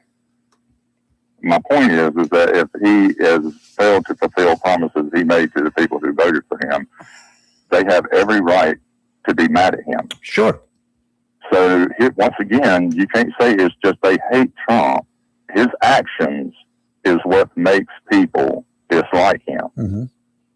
It's not unfounded. So they just hate Trump, that does not make logical sense. Do you think there is The an man goes element? out of his way to make people not like him. Do you think there is He's an always element? been the villain. Do you think there's an element of even the voters, the people that did vote for Trump, and definitely for sure the people who did not vote for Trump, Hillary Clinton? Do you think there's an element of individuals out there that do indeed hate Trump, regardless if he did achieve world peace, that they would not like Donald Trump? Here's the thing is we will never know that because Trump always plays the villain. You would have to have a Trump out there that is clean as the preacher's sheets, that never lies, never cheats, There's no such and person. always plays fair. There's no such person. We would need no churches and pastors and I counselors. understand that, but he goes out of his way to be the villain. Okay. So he creates that. He Okay. wants people to hate him. He's always tried to be the soft person. Is to there say things anything would that make he them would mad. do that you would be caused to like him? Is there anything that he could do that would cause you to like him? I don't hate the man. Hatred is something I reserve for people that I didn't say know you hated him. I personally. said, is there Right. anything that But, would cause you, that he could do that would cause you to like him? I would say that there's things that he's done I've agreed with, that as far as me liking the man, there's things he's done that I will never like that man. He raped a woman. Is there never anything gonna that, like him. is there anything that he could What? do today that would cause you to like him? I would not like him, but I will say that he's the one that signed the executive order that acknowledged the Lumbee tribe, that started the recognition of the Lumbee tribe. I'm not going to say he doesn't do everything he does is bad. That would be ignorant on my part. No person, every action is bad or good. Even Mother Teresa did some things that I probably wouldn't have agreed with at some time. Okay. But I'm not going to sit here and say that Trump is pure evil. No, I think he's a narcissist, self-serving person that will climb a tree to tell a lie rather than stand on the ground and tell the truth. I think he's a salesman that will say anything you need to hear to get you to buy what he's selling that day. Okay. All right, I have some Yeah. facts. He's a politician. I have some facts. I looked it He's up. the worst embodiment of a politician. He embodies everything we did that disgust us about politicians. Okay. What are your facts, Lee? Okay, facts. All right, I went to the fact website, several of them, and oh no, get maybe later. Okay, Donald Trump's 2024 campaign repeatedly promised to keep the United States out of new forever wars and to act as a peacemaker, including pledges to end or prevent wars in places such as Gaza and Ukraine. But reporting shows those campaign commitments did not translate into refusing or avoiding U.S. military action once he returned to office. Where did that fact sheet come from? This is under factually, and it's also under Snopes. Yes. Yes. Snoops is however you want to say. But yes, these fact-based web servers, websites are the ones I go to. Trump's 2024 platform emphasized an America First foreign policy and repeatedly framed his prior actions as peacemaking. He told audiences in 2024 he would prevent World War III and end chaos in the Middle East, positioning himself publicly as a candidate who would not lead the U.S. into new prolonged wars. News outlets and campaign tracking note the pledge to avoid new wars and was a prominent element of his messaging and becoming a selling point. So, it's all how you take it. Despite those campaign promises, reporting from major outlets documents U.S. strikes and deeper military involvement in Middle Eastern hostilities after he took office. So, PolitiFact is another good fact-checking platform to check also. But I think that we play on his words where he said he was going to prevent World War III, but he was going to end the chaos in the Middle East. It's not what he's trying to do now is end the chaos. I don't know. See, so when you read that and I hear that, then right. I can sit here and interpret it one way, and that's right. Steve's going to interpret it another way. Exactly, which is fine. I would go to Trump's own words where he said that if you voted for Democrats, we were going to be in a war with Iran in a year because they were stupid and they didn't know how to negotiate. And that if you elected him, we would not be at war with Iran. Now, that was Trump's words. Yeah. And I understand things change. The point I was trying to make is that even Trump supporters have a valid reason to hate him. So people who do not support him definitely have a valid reason to hate him. Mm-hmm. So the thing about everybody just hates Trump, that don't hold water. That's a fool's argument. It does not hold water. He goes out of his way to give people reasons to not like him. Now, if you want to like him in spite of all that, that's okay, but own that. Don't try and act like he's an angel and everybody else just hates him. That's ridiculous. All right. Let's go. We're about 20 minutes late getting into the weather. Thank you, Steve. Have a blessed day. You too. Bye-bye. And looking generally eastward, we'll talk about something pleasant. Towards the deep blue waters of that Onslow Bay. Northeasterly winds today. Fairly light, 10 to 15 knots, seas 3 to 5 feet, 9 seconds apart. Yeah, that's gentle rollers. Mm-hmm. Sounds in rivers of moderate chop. I wouldn't go out there in a John boat, but you're out there pretty good in something fairly substantial. Boston Thursday, weather. Tomorrow, even 13 footers you could, but don't go venturing far from shore because anything can break up here. And you prepare for the worst, hope for the best, prepare for the worst. Northeasterly winds tomorrow, 10 to 15 knots, seas 3 to 5, 2 to 3 near shore. Sounds in rivers of moderate chopping on Friday. Northerly winds 5 to 10, becoming northeasterly in the afternoon. Seas 2 to 4 feet. Dang it, boy. And today, mostly sunny with a high near 53, north wind 5 to 7 miles per hour. Tonight, partly cloudy with a low around 30. Thursday, sunny with a high near 61. Friday, sunny with a high near 70. And we're looking at a beautiful weekend ahead of us. Saturday, sunny with a high near 77. And Sunday, sunny with a high near 83. I like that. I like it. That. Yeah. Turn this blasted heat off. Yes. And we do Mike. So Mike can hold on there for just a Hold second on, if you don't Mike. mind. Don't go away. Randy on the golf course this morning with Boomer out there in the southwest community. 32 degrees it was, 72% humidity, 30.29 inches of mercury. Had a little light breeze, and he said it was clear this morning. That's good. Nothing in his rain gauge. Lee, the other one, over to the back swamp area, 27 degrees, 81% humidity, 30.17 inches of mercury, no rain. Dale was reporting from River Bend this morning, 29 degrees. It was 30, had dropped to 29 degrees, 72% humidity, northeasterly winds at 2, no rain. Down in the borough, Swansboro, that is, Joe, 33 degrees, 74% humidity, 30.12 inches of mercury, no wind, calm it was, and nothing in the rain gauge. Over and across the creek there in Cedar Point, Ward, 35 degrees, 53% humidity, 30.34 inches of mercury, and climbing. Northerly winds 5 to 10, and nothing in the rain gauge. Onslow Bay Area, Ken, our buddy there, 33 Excuse degrees, me? 51 per. What was that?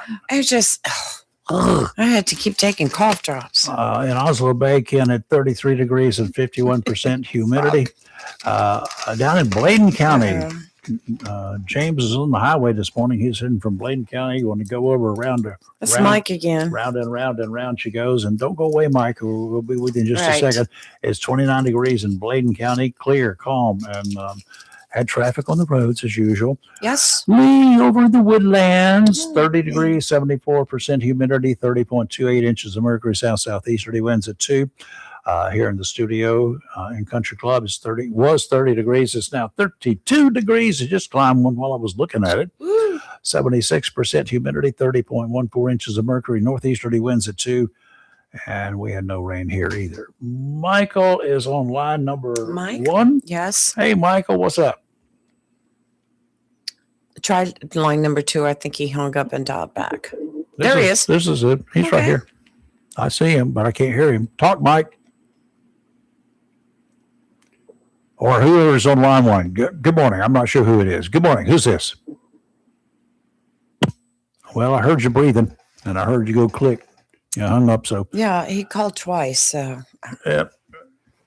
Okay. anyway, Yeah, if you do call in, folks, if you just listen on the phone, you'll hear us. If you listen on your computer, you may not. And if you do, it could be a 15, 20-second delay. That's the way the digital world works, not very efficiently.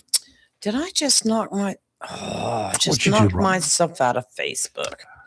Now I'm gonna go back in. Well, that might be a good thing. Florida is one person less today.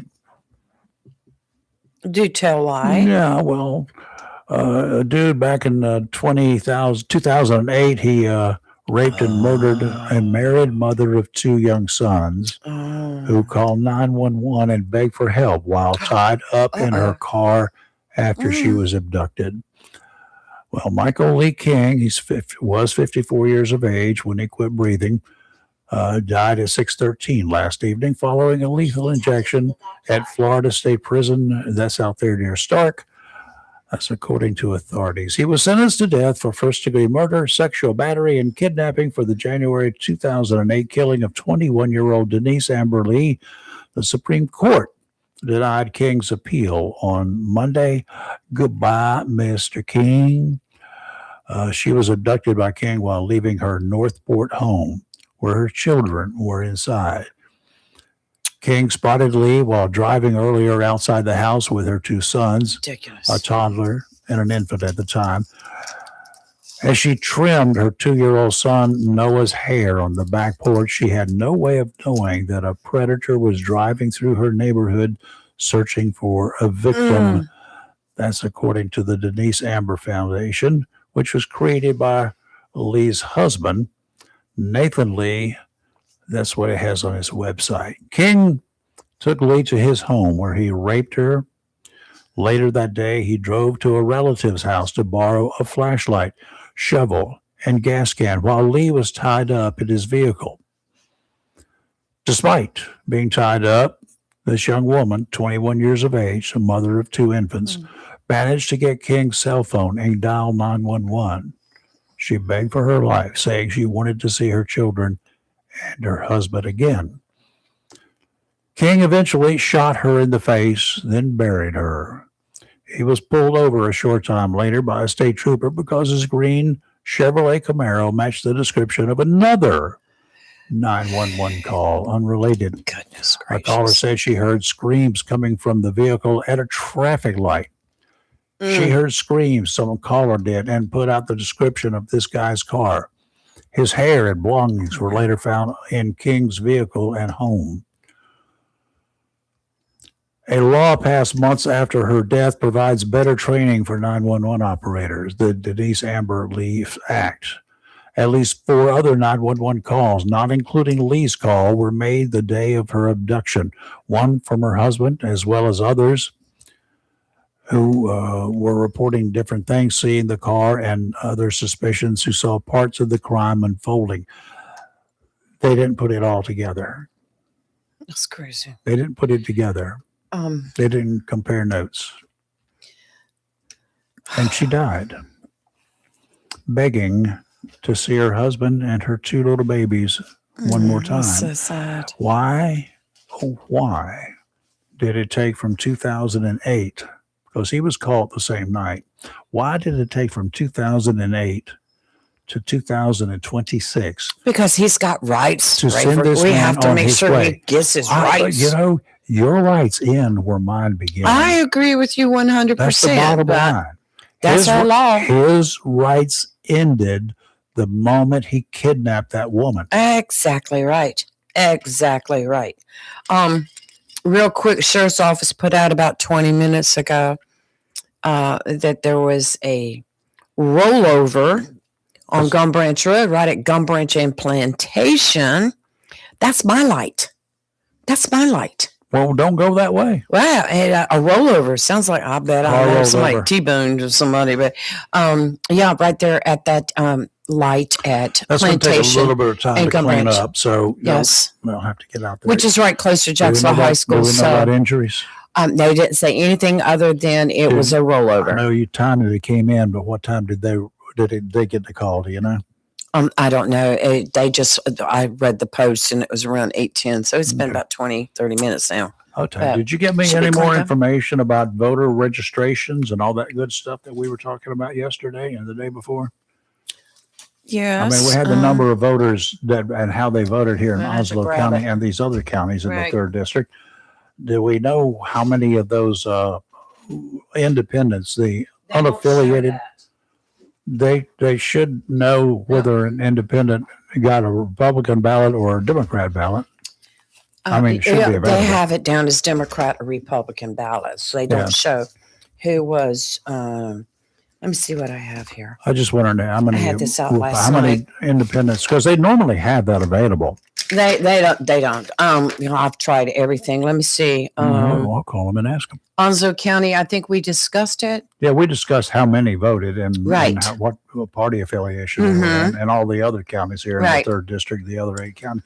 I just want to know how many of those were actually independents who did not have a party affiliation who requested They have not broke Republican that or down. Democrat ballots. I've tried to get that, Okay. and they've not broke it down. They just show who chose the Republican ballot, who chose the Who's our Democratic party ballot. chairman? Who's our Board of Elections boss now in Onslow County? Jennifer McNeil, if I remember her name correctly. She's from New Hanover. So, Why from New Hanover?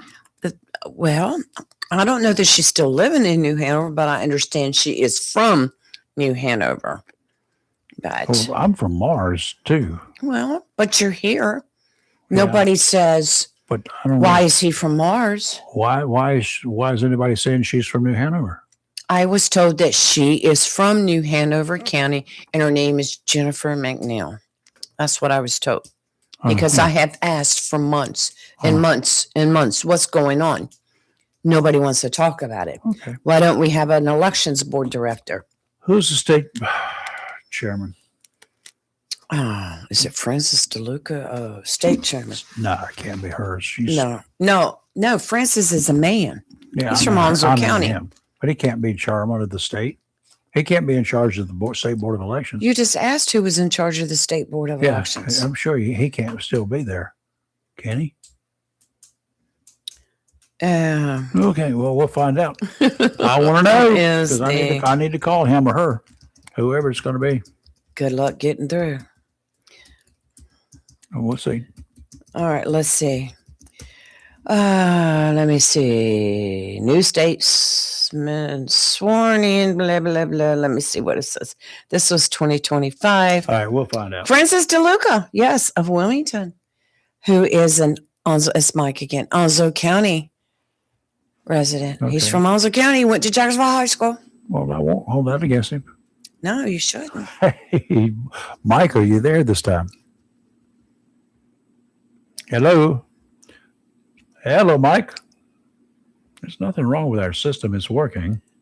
Yeah. Michael, where are you? Hello, hello, hello. Hello. I hear him. Mike. Hey, let's not, somehow it's not getting through on there. What has happened? I don't know. I don't know. I don't know. There he is. Can you hear us, Mike? Yeah, I got you. There you go. Where'd you go? You got I don't lost. know, something's wrong with these phones or something. Well, we just had somebody else on the line there, so it should have worked fine. Can you still hear us okay? Yeah, I got you. Okay. What's up? I just wanted to piggyback off of Steve over there. Uh-huh. I don't think he realizes it, but he doesn't do a very good job of hiding his TDS.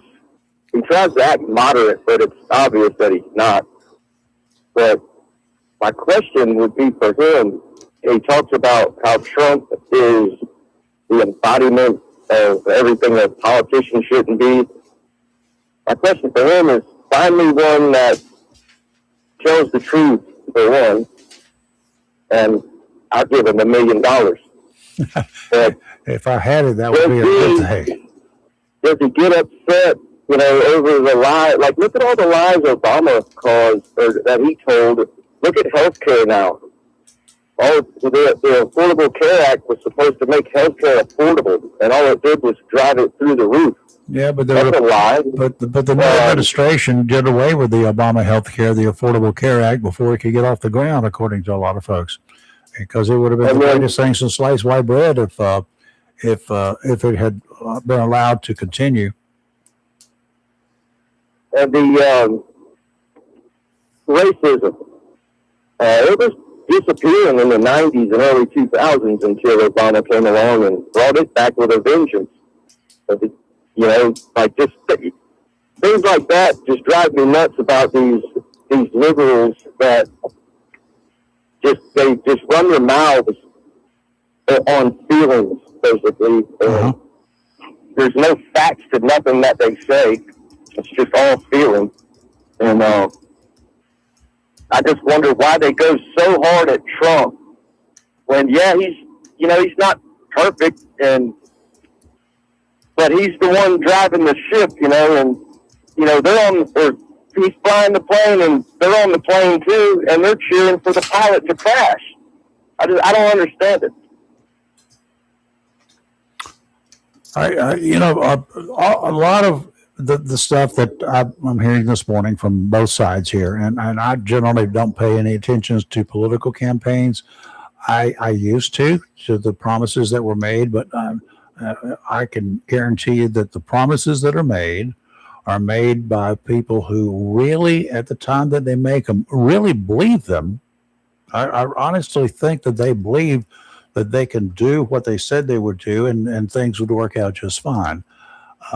I've heard other politicians get in there and they vote exactly, because when I was doing reporting, I used to ask these folks, because I kept up with them too. My dad taught me something by that little thing that he had going on here just on the side. Keep an idea, take a look at the promises that people make and then go back and question them about them. And that's what I used to do as a reporter. Now, it was really hard to dodge me because I'm not one of those guys you can walk away from. They've tried that. It didn't work. Tried not to answer the phone. Didn't work because they got in their car sooner or later. I knew what they were driving. So I did not like ambush and reporting, but I had these people when they got on. I said, okay, Joe, tell me about, you made this promise during your campaign. He said, I was not being realistic. I did not know all the facts until I got into office of what was going on.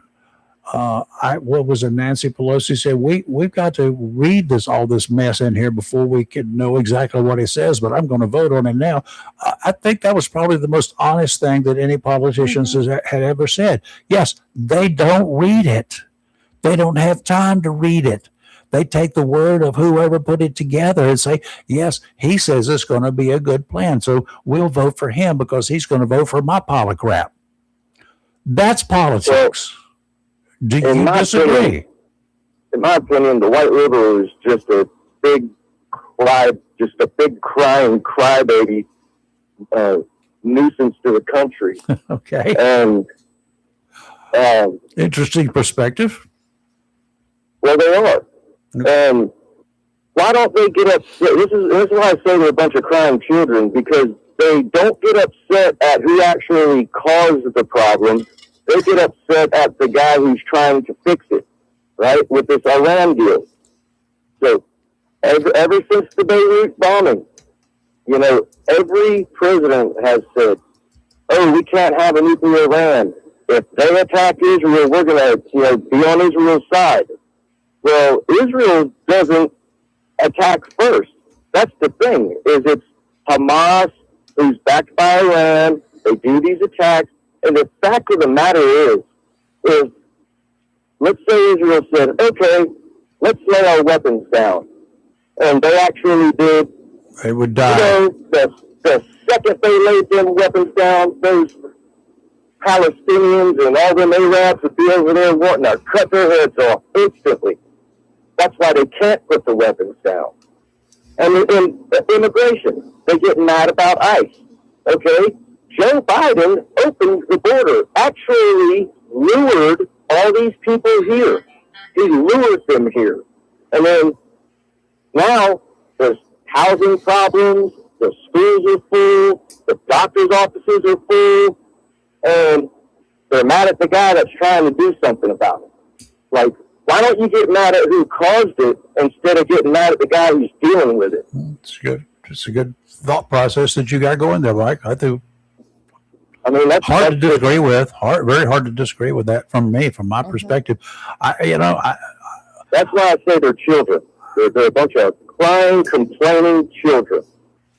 And they need to shut up and let the adults run the country. Yeah, well, the whole Iranian thing started way before any of these folks were even, some of them were even alive today. That was back in the 70s.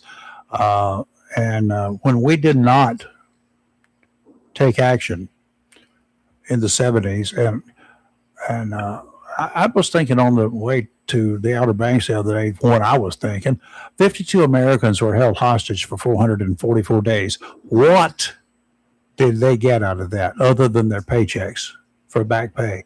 What did they get other than some treatment? Was lay down on the couch with a shrink somewhere and tell them how bad it was and how bad you felt and how you thought you might die any day now by getting your throat. Yeah, that's awful. What did they get out of it? Did they get any reparations? Did they get an oil well, perhaps, that should have been given to each one of them? Let them have it.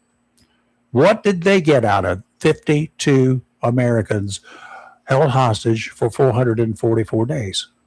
Okay. What did we do to pay back Iran for that privilege that they had? Obama sent them billions of dollars. That's how we paid them back.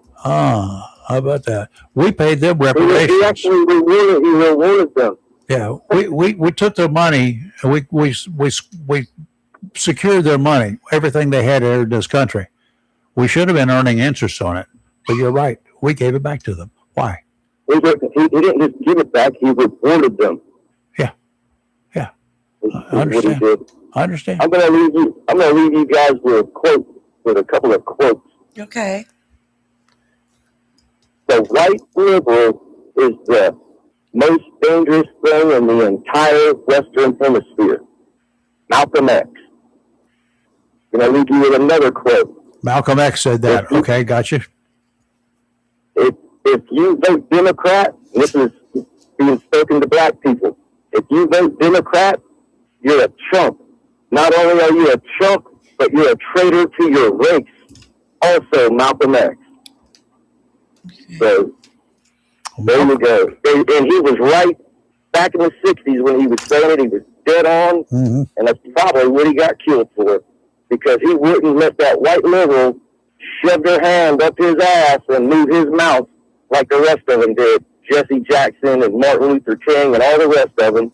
And nowadays, you got the news media, like Troy Reed and all them people. That's exactly the butt-kissing, boot-licking people that Malcolm X was talking about right there. And people follow him right off the cliff. And I don't understand it. Mike, I appreciate your passion, sir. Thank you, Mike. You guys have a good one. Thank you. You too. Bye-bye. A lot of people, all of, I think, not everybody, of course, because there are some pacifists out there that don't really care one way or the other how the country goes. They just go out there and they enjoy their lives, and they generally smoke away their brains. What? Yeah, literally. That's what's happening out there. And you go down the street and you ask them, as we've seen on the Jay Leno guy, man in the street, person in the street, talking to people, individuals. We see just how dumb that the people are out there. They have no clue what the issues are, yet they vote. They don't know what the issues are. Most of them have no clue what's going on when they go into that ballot booth. If they go, 11% in Onslow County went to the booths this past March 3rd, was it? Whatever day it was. Right. Whatever day it was, 11% in Onslow County voted. That is miserable. I'm going to hound y'all with that. 89% of you, 89% of this county who are registered voters, not those who are eligible to vote, but those who could vote. There are a lot more who could vote. Right. But 11% voted only out of the 129,000 voters. 14,000 voted. 129,000 to 14 voted, and we paid a fortune for those 14,000 to vote. Right. I was in Wilson last night. They have 54,163 registered voters. They had 18.5%, which is still miserable. But that's still miserable. They had 18.5%. Well, they look at us and say, "Oh, yeah, we could be Onslow County. We're better than they are. Thank God for Onslow County, because we'd be bad too." But they don't Democrats overshadowed them. So, yeah, right. And that's the way it's going to be across the board, except in Onslow County in November. Right. Come on, Onslow County. We're going to keep the Democrats are going to come in here and they're going to put Cooper in as the next senator representing North Carolina. And I'm going to blame. My God, can you imagine that if all of Onslow County voted and the vast majority voted as a Republican? Right. Can you imagine how that would be? That might even sway the vote. That might be enough. You never can tell. Exactly. Have you been following the newest Nick Shirley fraud? I saw some stuff about it. He's uncovered. California now? Yes, him and Gavin Newsom are going at it on X. That is low-hanging fruit. To go to California and do that? $170 million he's found in fraud already, and it has to do with the hospice program that they're getting paid for by the government to provide services that they're not providing. And so anyway, Governor Newsom is not having it. He's posting memes about Nick Shirley, and Nick Shirley's coming right back. So, yeah, it makes you wonder, though, how much fraud we have in all 50 states.